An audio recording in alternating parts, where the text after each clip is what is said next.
Hey, my friends, welcome to this week's episode. We're going to be talking about one sign of a healthy relationship. But before we get there, if you are watching this on YouTube, like, comment, subscribe to my channel. I would love that. Also, if you're listening to my voice on podcast, go ahead and leave a review for me. I would so appreciate that.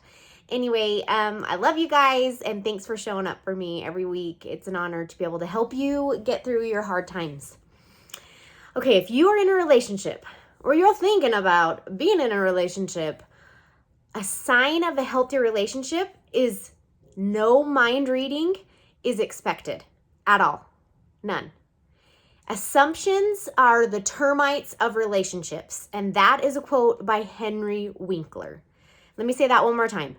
Assumptions are the termites of relationships.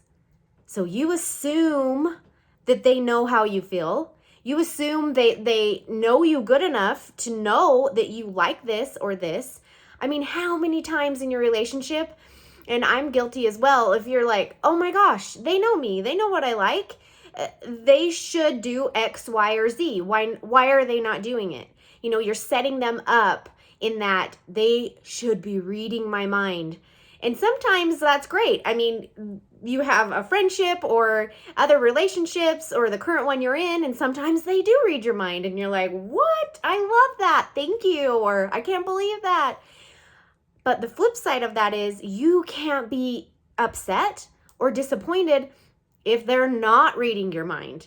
And that is when a relationship can start to, like it said in that quote, termites, right? Where it might look good on the outside, but inside stuff is starting to fester and move around, and it is not good because it can erode your healthy relationship if you are expecting them to follow through with things that you're not clearly communicating.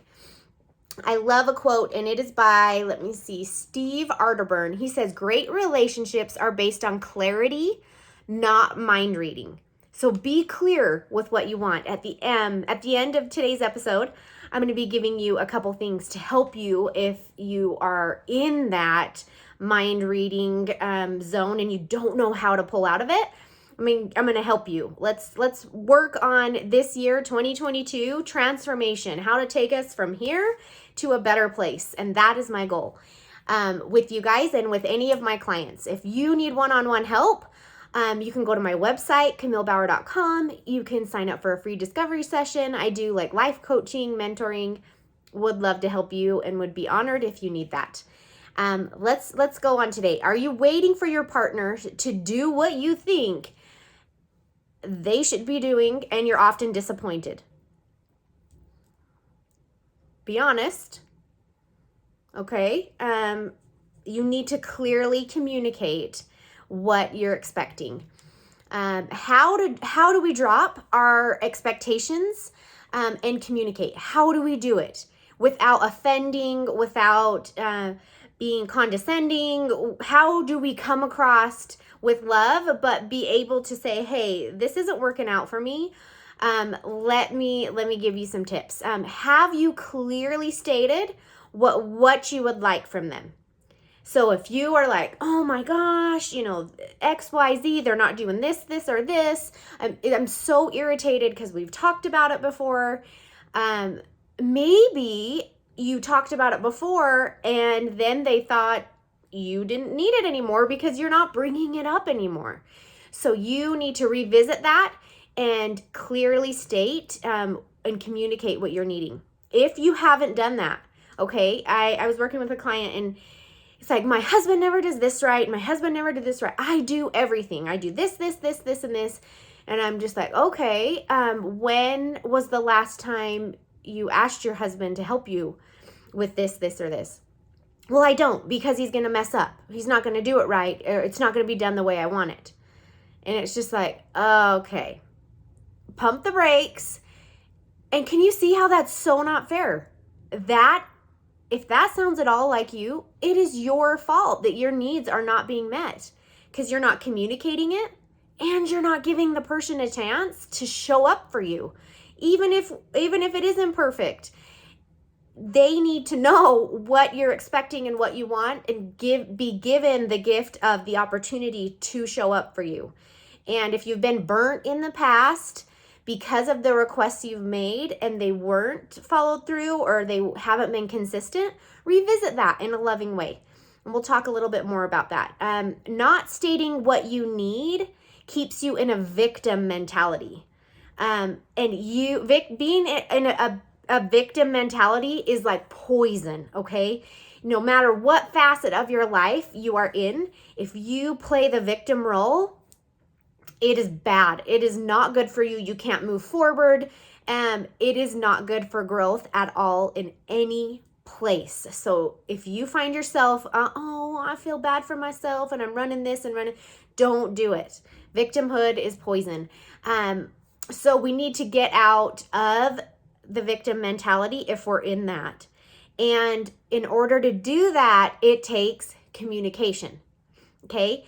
And a phrase that I really love that I learned from my sweet husband, who is so incredible, and he loves and has used this, and I love it and have incorporated it, sharing it with you and my clients. And that is, it would really mean a lot to me if, and that's how you would say it, okay? That's how you would start it out. You might think they know, but always say what you're needing or expecting. And if you say it in that way, so let me revisit that again. It would really mean a lot to me if you would put your dishes from the sink into the dishwasher. It would really mean a lot to me if you could be home at this time for dinner every night. Then that would help me better prepare my day. It would really mean a lot to me if we could find time this week to connect with each other, versus you never put your cup into the dishwasher. Why? Can you please start doing that? Can you get home from work on time so like I know what time we're eating dinner? Or can you ever pick up anything that you put down? You know, can you hear the difference in the love and the manner in which you're sharing your feelings? So remember that powerful statement. It would really mean a lot to me if, and then what you need and how you can communicate. We create, when we do that, we create an environment that helps us be able to foster communication. Expectations can drop out of the way because we're able to safely communicate what we need. I love this. For our homework assignment, here is what we're going to do. I want you to think, so if you are currently in a relationship right now, and if it's a partnership, romantic relationship, then I want you to, you can also do this if you're not in a romantic relationship, whether it's a parent, an in-law, whatever it might be. You can incorporate this. So I want you to do one thing. So what that is I want you to clearly define. So I want you to write down 2 things that you're struggling with. 2 things that you are continually feeling like, I'm let down. This person is letting me down. This way, and this way. Okay? But I want you to write just 2. The top 2 things. After that, I want you to write 2 loving things about that person. Okay? And I want you to go and talk to them. That's your homework this week. Have a conversation with them. And remember, it would really mean a lot to me if this. And I love this and this about you. But I've been struggling with this, and this is how I would feel if those things were worked on. Can you feel that safe environment where there's no hostility, there's no blaming? So that's what I want you to work on this week. Remember, it's easy. Do it today. If you're not driving, do it right now. What makes you feel let down with that relationship? Top 2 things. And then the 2 things you love. So remember that. Also, if you're dating somebody, and I wanted to touch a little bit on this because I'm a leader for that, having been a widow in the past. and still a widow, and I've actually also been divorced after I was a widow. I got married and was divorced. And so I've been through it. I get it. I understand loss, and then I understand, letdown and heartbreak and betrayal, and I get you.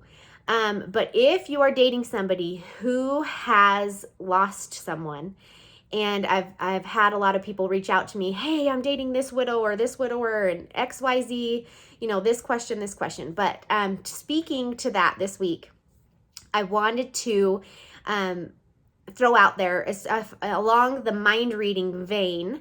If you are dating somebody that is a widower or a widow, and something might irritate you or bother you, or you're concerned about, for example, I had a client that there were family pictures like in the main foyer, a big family picture of this deceased spouse, and in different areas, pretty much all over the home. And the current partner was definitely committed to this fresh new relationship, but had older kids, and so she didn't really know if she could say anything, and it was she feeling selfish or rude for maybe having awkward feelings being in his space with all the photos. And I told her, no, you are not abnormal, and it just takes a safe conversation. And it could start like this. It would really mean a lot to me if you can explain to me the family photos and how they make you feel, and are you expected to have them in every area because you want your kids to feel safe? I just want to understand that better. And that can open a safe dialogue where they can feel like, okay, they're caring and they want me to share. With widow or widowers, a lot of times you might be thinking, and if it's a dude and they're a widower, they might be like, oh, I didn't even think about that. I guess that could make you feel a little bit awkward, and I've had that in the past too, where guys, it just gets something that they just see all the time, and it doesn't register to them that it could be slightly make their new partner feel uncomfortable. So just have those conversations in a safe, loving way. Okay, next week we're going to be talking about one relationship killer, okay? Don't miss next week's episode. I love you guys, and I hope you have a beautiful week. I'm actually going to be filming a couple episodes in a row because I think I'm going to be having a deviated septum surgery and my tonsils out on the same day. So my videos would not be, maybe I'd get a lot of views, who knows? But I'm sure I won't be feeling like putting it down. So I'm going to pre-record a couple episodes. So if you're watching me on Instagram and seeing like, what? She looks like that on her episode, and she totally does not look like that on her Insta stories of her crazy surgery face. That is why, okay? Any tips if you've had your tonsils out or your deviated septum fixed, let me know. Leave them in the comments. But I love you guys, and I hope you have a great week.